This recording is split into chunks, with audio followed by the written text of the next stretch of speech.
सुशेटिं भवते बुधाय समाजसेवाकृतनिश्चयाय दीप्तस्त्वया मोहतमिस्त्रनाशी श्रीकोल्बा संतमयप्रदीपः। सद्गुरु कोल्बा स्वामी महाराज की जय। सद्गुरु कोल्बा स्वामी महाराजांनी स्थापन केलेला हा संप्रदाय, याची मुख्य गादी धर्मनगरी म्हणून ओळखल्या जाणाऱ्या पुण्यदायिनी धर्मसंवर्धिनी अशा धापेवाडा नगरीमध्ये आहे. त्या ठिकाणी चंद्रभागा आपला अविरत प्रवाह प्रशस्त करीत असताना त्याच तीरावरती परब्रह्म पांडुरंगाचं स्वयंभू असं मंदिर पण आहे. परब्रह्म परमात्मा भक्तांची तिष्ठत राहून वाट पाहत आहे. असं प्रतिपंढरपूर म्हणून ओळखलं जाणारं हे धर्मनगरीचं क्षेत्र संतांच्या पदस्पर्शाने अत्यंत पावन झालेलं आहे, पुनीत झालेलं आहे. मंडळी, कोल्बा स्वामी महाराजांचा जो संप्रदाय आहे, त्या संप्रदायामध्ये जे अनेक सण आणि उत्सव साजरे होतात, त्यात वसंत पंचमीचा महोत्सव सर्वात प्रधान असा उत्सव आहे. वास्तविक सण आणि उत्सव का साजरे व्हावे, तर प्रपंच आणि संसारामध्ये होरपळलेल्या जीवाला काही क्षणासाठी का होईना आपण एक आत्मसमाधान, एक आत्मशांतीचा अनुभव व्हावा आणि भगवंताचा, संतांचा आश्रय मिळावा, याकरिता ही योजना आहे. वसंत पंचमी ही तिथी स्वतःहून आपलं महात्म्य, आपलं स्वरूप प्रदर्शित करते. बघा, निसर्गामध्ये या दरम्यान जुनी पाने गळायला लागतात, नवीन पाने फुटायला लागतात.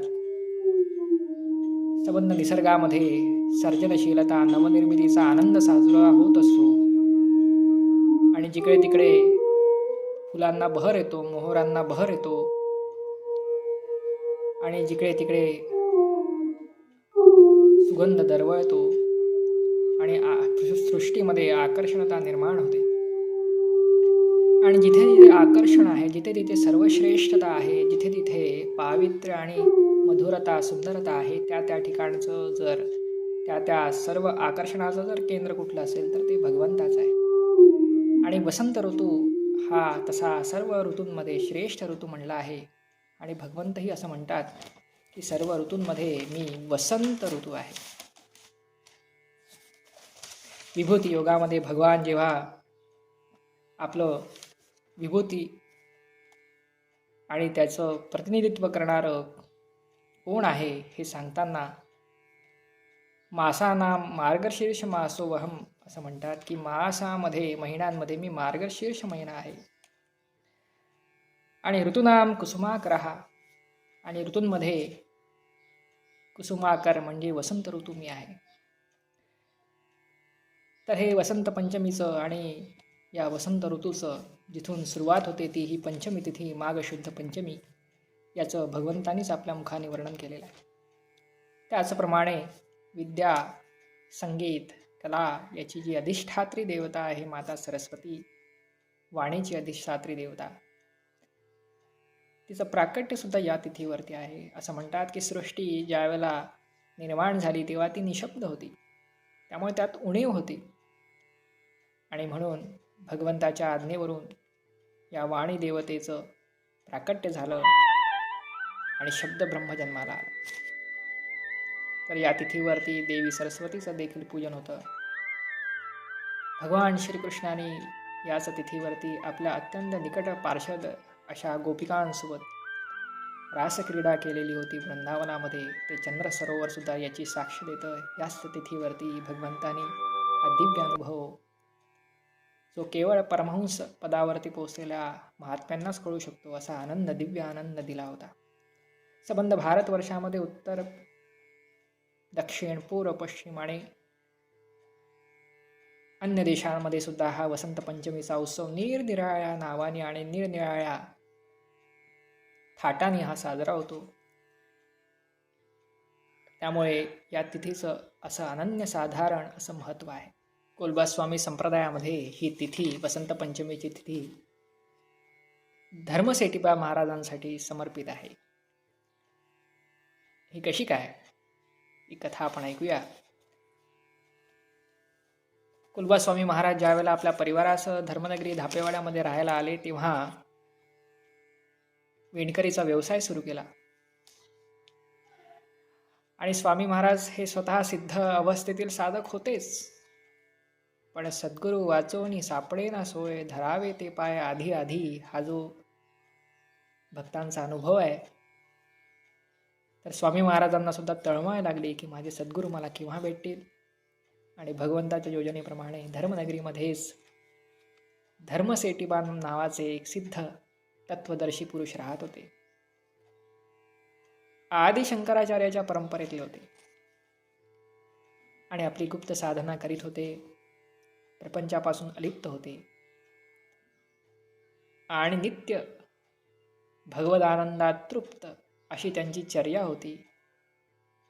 कोलबास्वामी महाराजांचा संपर्क व्यवसायानिमित्त त्यांच्याशी आला आणि हे स्वतः सिद्ध साधक तर होतेच. त्यांनी ओळखलं की हेच माझे सद्गुरू आहे आणि हट्ट केला की आपण मला गुरु दीक्षा द्यावी, मला गुरुमंत्र द्यावा.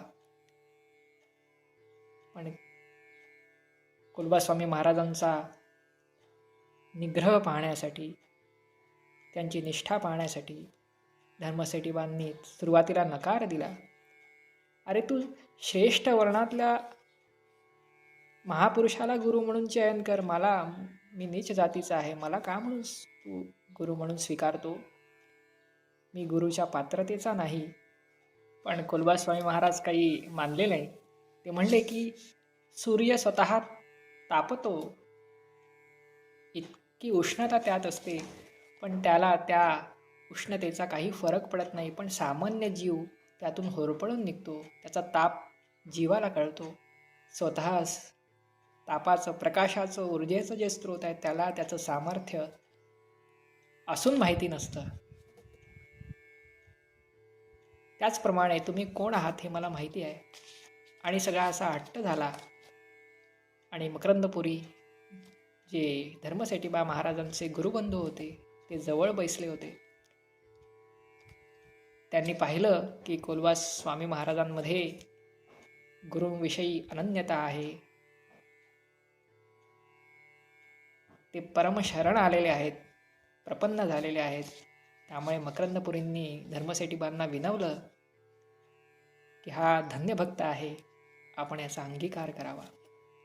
मग बघा, तयापरी श्री गुरु करीती जय अंगीकारू, तई होऊनी ठाके संसारू, मोक्षमय आघवा. म्हणजे ज्याप्रमाणे श्री गुरूंनी आपला म्हणून मनुष्याचा स्वीकार केला असता, त्याचा संपूर्ण संसारच मोक्षरूप होऊन जातो.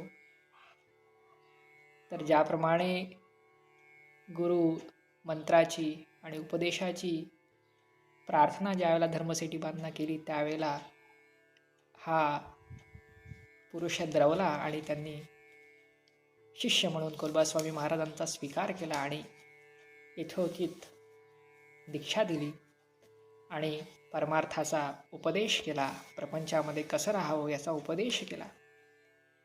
आणि कोलबास्वामी महाराज आपल्या गुरूंच्या आज्ञेप्रमाणे त्यांची साधना तीव्र करू लागले. सिद्धीपासून दूर राहणे, आलेल्या अतिथींना देवाप्रमाणे सन्मान देणे, परस्त्रींना माता म्हणणे, परद्रव्याचा स्पर्शही न करणे, व्यवहारामध्ये अत्यंत प्रामाणिकता, शुद्ध चारित्र्य आणि भगवंताचं नित्य अनुसंधान, नित्य स्मरण हे सुरू झालं. आणि साधकाने आपली पूर्णावस्था गाठली आणि परब्रह्म पांडुरंगाने त्यांना दर्शन दिलं. आणि ती अवस्था म्हणजे कोलवा भक्त शिरोमणी ऐसे वाचक वदती वाणी, उदाराणी आत्मद्यानी दाता जनी एकुहा, अशी कीर्ती सर्वत्र पसरली. आणि आत्मानंदाचा आनंद उपभोगताना आपल्या गुरुविषयी अत्यंत कृतज्ञता, मज हृदयी सद्गुरु तेणे तारिलो संसार परू, म्हणून विशेष आदरू विवेकावरी. हे ज्ञातव्य अज्ञातव्य, आत्म अनात्म, ज्ञान अज्ञान याचा जो विवेक मला सद्गुरूंनी दिला, त्याविषयी अत्यंत कृतार्थ भाव सद्गुरू स्वामींच्या विषयी सद्गुरू स्वामींना होता. आणि परब्रह्म परमात्म्याचं साक्षात्कार झाल्यामुळे पूर्णावस्था आली आणि तो दिव्य आनंदामध्ये स्वामी महाराज स्वामी महाराज तन्मय झाले. आणि हे सगळं होत असताना एक असा प्रसंग आला. एक दिवस मकरंदपुरींना आणि कुलबास्वामींना महाराजांनी जवळ बोलवलं धर्मसेठीपांनी आणि म्हटले की आमचे संपले देहकृत्य, आता येथून कोलबाप्रत सांभाळीत असाल. ते म्हणाले की आता आमचं कार्य जे आम्हाला करायचं होतं ते आता आमचं संपलेलं आहे. मिथ्या देह गेह गमता, अविनाश आत्मा तत्वता, नाशिवंतासी ऐक्यता, कैसी उभयता घडेल. अनंत अवतार घेतले देवे, तैसेची अनंत भक्त बरवे, कृत्य झालिया त्यागावे, देह सवे नेमैसा.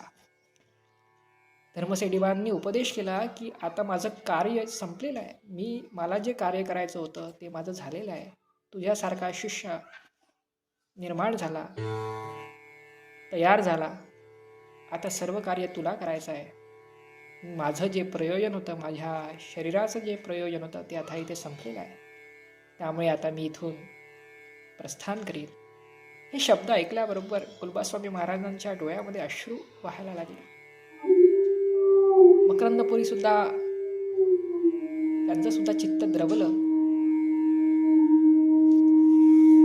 आपला निश्चय ऐकल्याबरोबर, सद्गुरूंचा निश्चय ऐकल्याबरोबर कुलबास्वामी महाराजांची अवस्था काय झाली.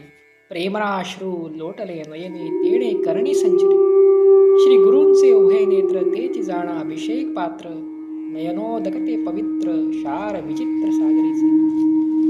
हृदयस्थ भावना उचंबळून आल्या. सद्गुरूंचा वियोग आणि त्या वियोगाच्या सगळ्या विरहाच्या भावना डोळ्यातून वाहू लागल्या.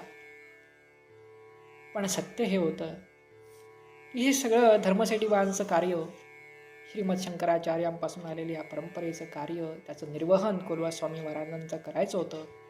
त्यामुळे संप्रदायाची ही सूत्र कुलबास्वामी महाराजांना देणं आवश्यक होतं आणि त्याप्रमाणे त्यांचा पूर्णाभिषेक केला. मकरंदपुरींनी सर्व साहित्य आणले आणि त्यांचा पूर्णाभिषेक करून दिला. आणि आपलं प्रस्थानाची ही सगळी वार्ता सबंध गावभर पसरली, पंचक्रोशीत पसरली. सगळी लोक जमा झाली आणि मकरंदपुरींच्या या भगवत प्रस्थानाकरिता, भगवत धामाच्या प्रस्थानाकरिता एका बाजूनी विरहाची ही सुद्धा भावना होती, एका बाजूनी आनंद पण होता.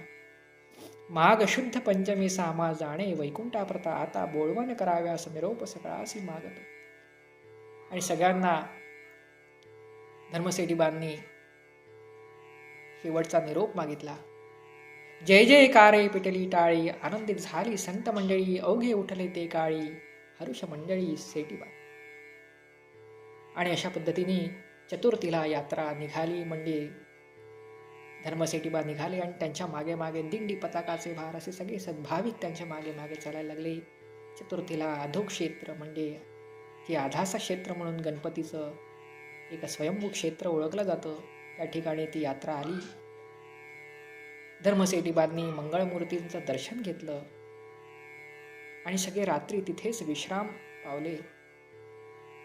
आणि सकाळी उठले, प्रातःकाळी उठले. पंचमी तिथीला माघशुद्ध पंचमी. ही सगळी घटना साधारण इसवी सन 1678 वगैरे असली पाहिजे.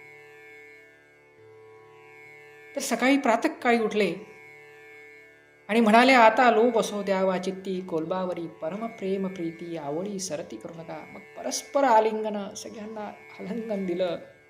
अनुक्रमे करी वंदन, हात जोडून सर्वांना विनंती केली. आपल्या कुलबास्वामींना आपल्या हातात हात धरून सर्व फिरवलं. बारे माझे हृदय रत्न, अरे हा माझा हृदयाचा रत्न आहे, याला मी अशा पद्धतीने जपला, याला तुम्ही सांभाळा, याला तुम्ही दूर करू नका. आपल्या गुरूंविषयी काय प्रेम असलं पाहिजे बघा, पुत्रवत प्रेम असतं बघा संतांचं आपल्या शिष्यावरती. जय जय वो शुद्धे, उदार प्रसिद्धे, अनवरत आनंदे वर्षलिये.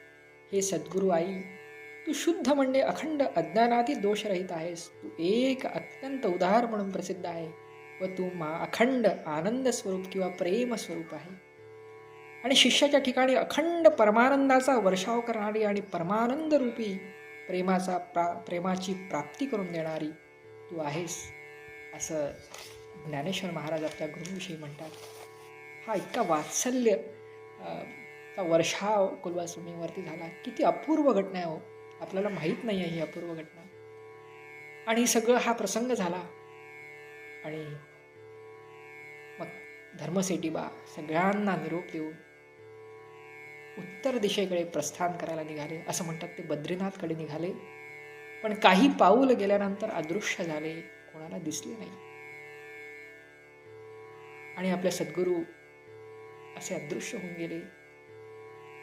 ती सिद्ध पुरुषाची काय लीला असावी. आणि अश्रुपूर्ण नयनांनी कुलवासवामी महाराजांनी त्यांना निरोप दिला आणि पुन्हा धर्मनगरी धापेवाड्यात परत आले. आपल्या सद्गुरूंची आठवण करत होते. पण सद्गुरूंनी सांगितलं होतं की मी तुझ्या हृदयात आहे, तुझ्यापासून काही मी वेगळा नाही. त्याच्यामुळे त्याचं समाधान सुद्धा त्यांना होतं. आणि साधारण 12 वर्ष झाल्यानंतर त्यांना असं वाटलं आपल्या सद्गुरूंच्या पुण्यस्मरणाचा काही उत्सव व्हावा, असं कुलवासवामी महाराजांना वाटत होतं. आणि वसंत पंचमी हीच तिथी असली होती की ज्या दिवशी आपल्या सद्गुरू आईंनी, आपल्या सद्गुरू माऊलींनी इथून निरोप घेतला होता. तीच तिथी, त्यांच्या पुण्यस्मरणाची तिथी घ्यावी. वास्तविक संत देहाने जरी निघून गेले तरी सूक्ष्म देहाने ते नित्य आपल्या संरक्षणासाठी असतात, आपल्याला आश्रय प्रदान करतात, आपल्यावरती कृपेचा वर्षाव करतात. आणि त्यांचं पुण्यस्मरण त्या निमित्तानं व्हावं म्हणून ही यात्रा म्हणजे हा उत्सव वसंत पंचमीचा उत्सव साधारण 1690 इसवी सनमध्ये कुलवासवामी महाराजांनी सुरू केला. धर्मनगरी धापेवाडा इथे सुरू केला. चतुर्थीला यात्रा येते आणि पंचमीला मुख्य तिथी. त्या दिवशी गुरूंचं पूजन, समाधीचं पूजन आणि कीर्तन, भजन, देवतांचं पूजन आणि सगळ्या शिष्य समुदायाचं एकत्रीकरण, नामसंकीर्तन आणि असा हा दिव्य आनंद असा 3 दिवस चालून मग शेवटच्या दिवशी कीर्तन होऊन, काल्याचं कीर्तन होऊन गुलाल उधळतो. अशा पद्धतीने या वसंत पंचमीची एक रूपरेखा आहे. यात बऱ्याच गोष्टी असतील, मला माहिती नाही, पण हा एक दिव्य आनंदाचा सोहळा आहे. आपल्या सद्गुरूंविषयी किती कृतज्ञता असावी, आपल्या सद्गुरू आईविषयी किती प्रेम असावं, किती समर्पणतेचा, अनन्यतेचा असा भाव असावा. हे कुलवासवामी महाराजांच्या जीवनातून आपण शिकण्यासारखं फार आहे. यत् यत् श्रेष्ठ आचरते तत्तत् इतरे एव जनः स यत् प्रमाणं कुरुते लोकस्तदनुवर्तते, असं म्हणतात. तर कुलवासवामी महाराजांची ही विभूती ही काही मनुष्य होती का साधारण? नाही. अवघे रूप विठ्ठलाचे कोटी माया भ्रांती जाळ, असं म्हणतात. तर पण आपल्यासारख्या बद्ध जीवांना कोणत्या मार्गाने कसं जावं, धर्माच्या मार्गाने कसं जावं हे शिकवण्यासाठी, तसा आचार संपन्नता आपल्याला शिकवण्यासाठी ते या पृथ्वीवरती लीला करायसाठी अवतरतात आणि आपल्याला मार्ग दाखवतात की कशा मार्गाने जायचं आणि प्रपंचातून परमार्थ कसा साध्य करायचा हे आपल्याला सांगतात. वास्तविक खूप सारे चमत्कार सुद्धा या तिथीशी जुळलेले आहे. एक चमत्कार त्याच वेळेस असं सांगतो की कुलवासवामी महाराज पंक्ती बसलेल्या होत्या आणि ते सगळ्यांचा समाचार घेण्यासाठी आणि सगळ्यांची विचारपूस करण्यासाठी आणि सगळ्यांना पुरेसं आहे की नाही, व्यवस्थित सगळी व्यवस्था लागलेली आहे की नाही हे तपासासाठी पंक्तीमध्ये फिरत होते. आणि ब्राह्मण चंद्रभागा नदी जी वाहते त्या वाळवंटामध्ये मंडप टाकून ब्राह्मणांच्या पंक्ती बसलेल्या होत्या आणि सगळं जेवण सुरू होतं, आनंदाने सुरू होतं. पण एक ब्राह्मण असे म्हणाले की महाराज, जर या सगळ्या पक्वान्नामध्ये जर शर्करेसोबत, साखरेसोबत जर दही असतं तर त्याची एक विलक्षण मजा असती. तर कुलबास्वामी महाराजांना थोडंसं खंत वाटली की अरे हे ब्राह्मण अतृप्त राहिले तर कसं होईल. आणि म्हणून ते तत्काळ पाकशाळेत गेले, स्वयंपाकघरात गेले आणि त्यांनी आचार्यांना सांगितलं की अरे कुठेतरी दही असेल तर ते घेऊन या किंवा मागवा.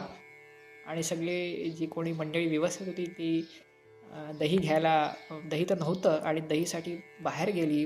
गावामध्ये दहीसुद्धा उपलब्ध नव्हतं. आणि जेव्हा परत आली आणि सांगितलं की नाही दहीसुद्धा उपलब्ध नाही आपल्याकडे, तर महाराजांनी तो गरुड ध्वज आठवला, भगवान आठवले आणि त्या पाकशाळेत स्वयंपाक करणाऱ्या, पाक करणाऱ्या त्या आचार्याला सांगितलं, बघा त्या गुंडामध्ये ते गुंड दिसतंय ना, त्याच्यामध्ये दही आहे. ते महाराज म्हणाले, अहो आत्ताच तर तिथे मी पाणी भरून ठेवलेलं आहे. नाही म्हणले, बघा त्याच्यात दही आहे. आणि जसं बघितलं तर त्यात दही निघालं आणि ते सबंध पंक्तीमध्ये वाटलं गेलं. तो दही किती म्हणजे तो प्रत्यक्ष वैकुंठातून म्हणा किंवा वृंदावनातून त्या सुरभी, धेनू अशा ज्या काही दिव्य गायी आहेत त्यांच्या दुधापासनं आणि त्या तयार झालेलं तर दही असलं पाहिजे असा दिव्य प्रसाद दहीच्या रूपाने कावेना कुलबास्वामी महाराजांनी सर्वांना उपलब्ध करून दिला. आणि हा अपूर्व सोहळा, त्यामध्ये स्वामी महाराज फार सुंदर दिसत होते. जसे चकोरामध्ये चंद्र दिसतो, चांदण्यामध्ये जसा चंद्र दिसतो, तसं अगदी विलक्षण असं सुंदर असं स्वरूप कुलबास्वामी महाराजांचं दिसत होतं. उत्तरीय वस्त्र रुळत आहे पायापर्यंत, करवती काटाचं धोतर आहे, दशांगुलित मुद्रिका, हातामध्ये 10 बोटांमध्ये मुद्रिका आहे, कपाळी गोपीचंदनाचा टिळा आहे, बुक्का आहे, खूप सुंदर अशी पगडी आहे, पागोटा आहे आणि बाराबंदी घातलेली आहे. असं अत्यंत मनोहारी आणि गळ्यामध्ये सुंदर अशी सुंदर फुलांची माळ शोभत आहे. अत्यंत मनोहारी असं सुंदर स्वरूप स्वामी महाराजांचं त्यावेळेला दिसत होतं. जसा भगवान अनेक गोपिकांमध्ये सुंदर दिसतो की नाही श्रीकृष्ण, तसं भगवंताचं ते स्वरूप, गोपाळ कृष्णाचं ते स्वरूप दिसत होतं.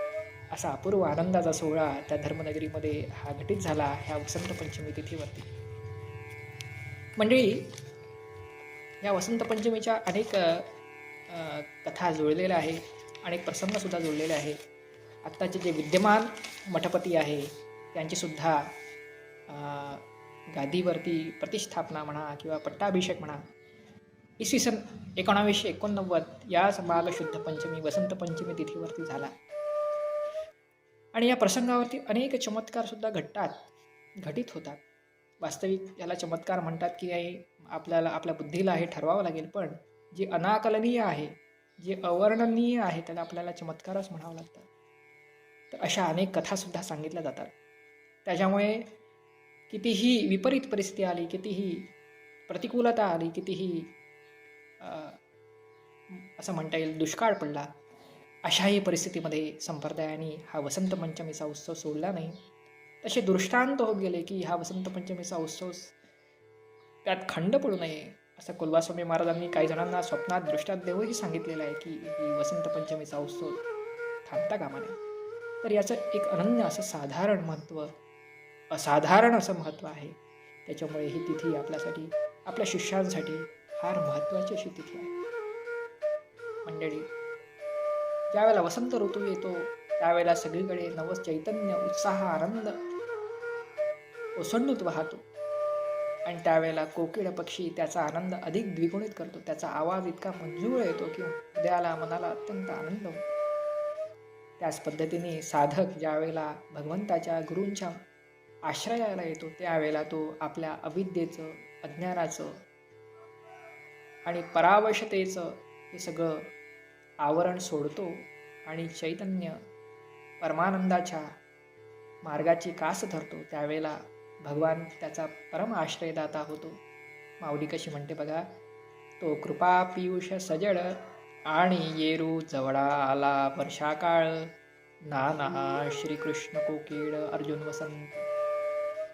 अर्जुन ज्या वेळेला वसंत होतो त्यावेळेला श्रीकृष्ण भगवान स्वतः कोकिळ पक्षाप्रमाणे आपल्या ज्ञानाचा उपदेश आपल्याला करतात आणि तृप्त करतात, परम आनंद देतात. ही वसंत पंचमी ही अशी स्थिती आहे मंडळी की जेव्हा आपण अविद्या आणि अज्ञानाची भ्रांत सोडतो त्यावेळेला ज्ञान उदयाला येतं, आत्मज्ञान उदयाला येतं, प्रचंड शांती, परमशांतीचं स्थान आपल्याला प्राप्त होतं. ब्रह्मानंद, परमानंद, सच्चिदानंद ही सगळी प्रदायानी ही सगळी बुद्धी जी चालते ती ह्या गुरुकृपेमुळे चालते. आणि गुरुकृपा याचा आशय जो घेतो त्याच्यावरती ही जी विद्येची काय ज्ञान आहे, काय अज्ञान आहे, काय आत्मा आहे, काय अनात्म विवेक आहे, ही प्रदायानी जी बुद्धी आहे ती सद्गुरु कृपेने फुलते, ती सद्गुरु कृपेने आपल्याला प्राप्त होते आणि आपल्याला आपल्या जीवनाचं खरं ध्येय काय आहे, भगवत प्राप्ती, सद्गुरु प्राप्ती, ह्यात आपलं निश्चय वाढतो. आणि जसं म्हणतात, जे प्रज्ञा आतुलीकडे न समाती बाहेरी ओसंडे वसंती पद्मखंडे द्रुती जैसी. ज्याप्रमाणे वसंत ऋतूमध्ये कमल फुलातील सुगंध आत न समावल्यामुळे बाहेर फाकतो, त्याप्रमाणे जीवाच्या बुद्धीतील सात्विक ज्ञान आत न सामावल्यामुळे इंद्रियाद्वारे बाहेर फाकतो.